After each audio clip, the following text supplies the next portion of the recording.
Hey guys, this video is going to take a look at some of the best mods released over the past month. For those of you playing on Forge for Minecraft 1.18.1. There's some great mods here, and as always you can find the links to download them in the description below. I also want to quickly mention that Tinker's Construct has been updated to this version too. With Enchanting Overhauled installed, you'll start to find library ruins spawning in your world. These contain chests, which have enchanting-related items, like bottles of enchanting, enchanted books, and some new tomes, which come with the mod. Inside an enchanting table, the interface has changed slightly, and there's also a reroll button so that you can spend your experience on re-rolling for something more worthwhile. There's also a slot for your tomes, and these can be applied to your items as many times as you'd like. They aren't restricted to a one-time use like regular enchanted books are, but you can still apply regular enchanted books here too. Patina Pipeworks makes a great decoration mod, but is also functional too when it comes to farming. To get started, you'll need to craft a copper pipe base, some copper pipes, and a copper valve, and start connecting them together in a pattern you'd like. When you place a cauldron filled with water next to the copper pipe base, it will flow through the pipes, either when you turn the valve or manually open the pipes yourself. The water will hydrate farmland blocks and provide a growth boost in a 3x3 area. You can also use redstone instead of a valve so that you can automate the process. Neon Craft 2 will allow you to create some neon lettering, with arrows and numbers also being available. You'll need lots of neon tubes and glass sticks in the recipe, so you should collect a lot of glass, iron nuggets, and blaze powder. You'll only create the neon items in a white first, but you can later use different colored dyes on them to change the color. Another expansion has been released for awesome dungeons, with this one being themed around the Nether. You'll find locations like the Obsidian Palace, Tower Blaze, Giant Crimson Tree, Obsidian House, and more. A lot of these locations contain blaze too, which might eliminate the process of looking for a Nether fortress. Some of the best loot you can find might be emerald, diamond, and gold blocks, but there's also barrels scattered around these dungeons containing loot too. The Fireball Launcher is a new weapon which can be crafted from a red dye, glass pane, string, flint and steel, 2 iron ingots, and an iron block. It uses fireballs as ammunition, and they can be fired pretty quickly to cause explosions and set blocks on fire. You can turn an unemployed villager into a redstone villager by having them interact with a target block. Then they'll be able to trade items like redstone torches, iron trapdoors, daylight sensors, pistons, and more.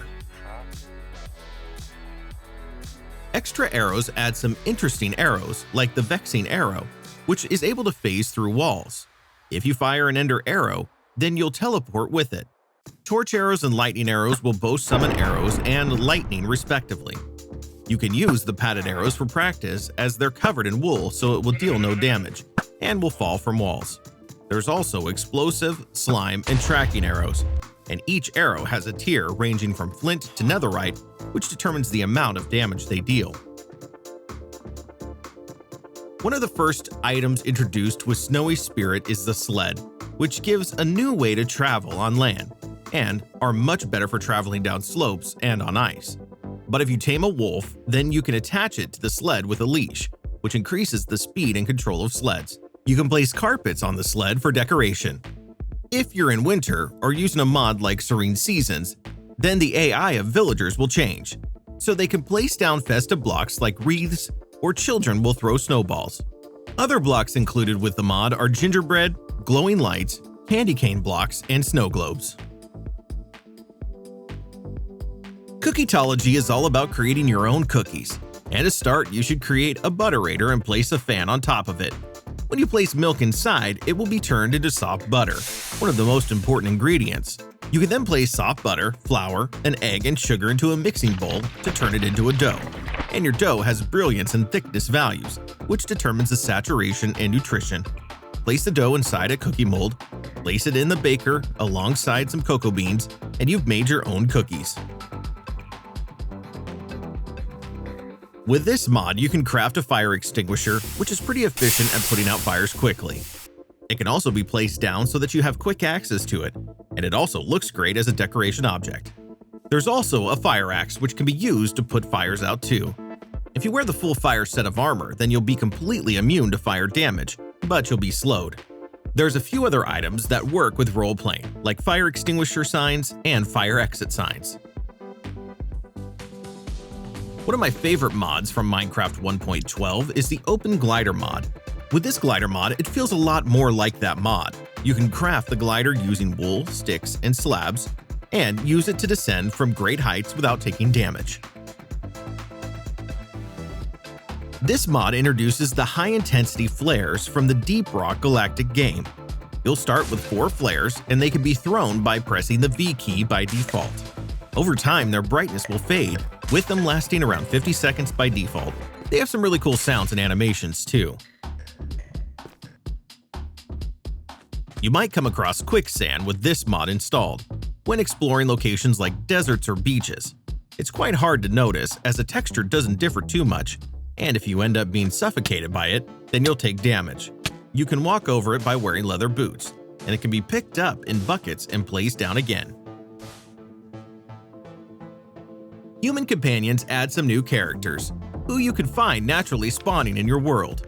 If you give them food, you can recruit them, and they'll be either knights or archers. If you right-click them, then you can open their inventory and make them carry items, or just give them some better armor and weapons, so long as it fits their class. They'll equip the best items they're carrying. Like wolves, they'll follow you around and can be told to wait at a location, and they'll also attack your enemies. Unusual fish will add lots of creatures into Minecraft, which include squids, starfish, freshwater mantis, jellyfish, lobsters, and more. They can be collected in buckets, but it seems a few textures are missing right now, and the developer is looking for texture artists to help. A lot of the new mobs don't drop items yet either, which is supposedly coming in a future update, but it's still going to help with any aquarium-type builds. Ecospherical Expansion adds some more biomes into Minecraft, which look pretty impressive and unique, as they're a lot different from what you would normally see in the vanilla game. No new blocks are added, as the mod uses ones that already exist, and a lot of the biomes look like they're above-surface versions of caves. You can come across biomes like lush forests, deep slate cliffs, glacial plains, mega swamps, mushroom groves, and more.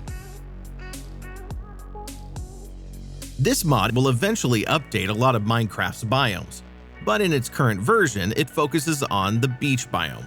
There, you can find seashells spawning on the ground, and these can be turned into sandcastles, which will hide turtle eggs from zombies when placed on top of them. There's coconut trees too, which give a new wood type. Coconuts can fall out of the trees, giving you some food, but they can also turn into coconut crabs, which are hostile. They drop crab claws, which can be turned into a tropical stew alongside coconut slices. Revamped Phantoms brings some interesting changes. Firstly, a phantom will now pick up their prey, carry them into the sky, and drop them from quite high up, so that they die when they hit the ground. They'll also target villagers and livestock in addition to players from now on. They have a new ability where they can stun you with their call, which makes it harder to attack them, as the camera moves like it's in cinematic mode. And even if you're well rested, you might find phantoms spawning naturally. Eating animations, which was a fabric mod, has been ported over to Forge. When you eat different food items, you'll see that they slowly get consumed over time, instead of just disappearing in your hand. There's lots of items supported, and it looks a lot more immersive. Hardcore torches is going to make lighting up your world harder.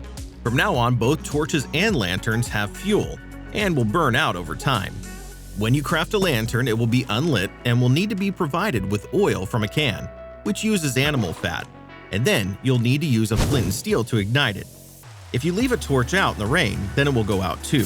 There are some extra settings you can choose, such as whether torches should be crafted unlit and whether they should use fuel in your inventory. That covers some more Forge mods from the past month. There was quite a few releases, but some that I liked the look of were throwing airs out, so hopefully I get to mention them sometime soon. But if you're looking for more Forge mods for this version of Minecraft, then check out my channel.